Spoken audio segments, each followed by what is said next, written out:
Developing tonight, we're following the renewed promise from President Donald Trump to issue tariffs. 25% tariffs on Mexican and Canadian goods are set to take effect March 4th as planned.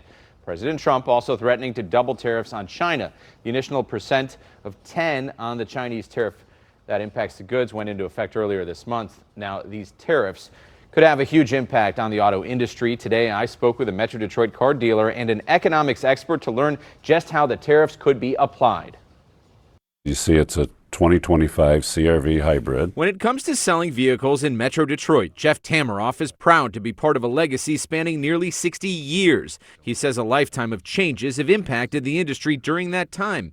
Now new concerns involving tariffs are top of mind. It's going to affect us. It's got to. Here along Telegraph in Southfield, Tamaroff sells new and used vehicles at both Honda and Nissan dealers. He says his customers have come to expect great deals, but now the Trump administration's plan to impose 25% tariffs on Canada and Mexico on March 4th will affect nearly everything sold in U.S. showrooms. It's got to be passed on. It'll be passed on to us, and we'll have to pass it on to the customer. Oakland University economics professor Michael Greiner says one sure way to save money is to buy what's already on the lot. There's a lot of evidence that people are making large purchases now over concern that tariffs could be going on in effect later. Professor Greiner says a 25% additional tariff isn't the same as a 25% bump in sticker price. Rather, vehicles like these could only see that 25% more on whatever portion of the car is made in Canada or Mexico. In this case, only 15% of the parts on this vehicle come from Mexico, and there's a sticker price of just under $35,000. So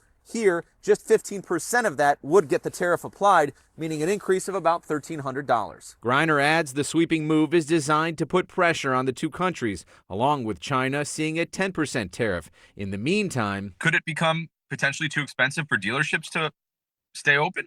I think that's a legitimate concern. As for the long-term outlook, both Greiner and Tamaroff are hopeful these plans won't cause significant harm to the economy, but both agree global manufacturing has made it essentially impossible to now buy any vehicle made solely in the U.S. The North American market right now is completely integrated, where you'll have cars and parts of cars going back and forth between the United States and Canada to Mexico and back to the United States again. All the manufacturers have plants in Mexico and Canada. Now, the dealer we spoke with also mentioned the fact that inventory is actually high right now, meaning the potential for better deals and more to choose from for customers. Yeah, but thinking about higher prices hurts in this time. You know. Yeah, and the expert we talked to also acknowledged the fact that interest rates are still on the higher side, so you add all that up and it makes it tough. Oh boy. All right. Thanks a lot, partner.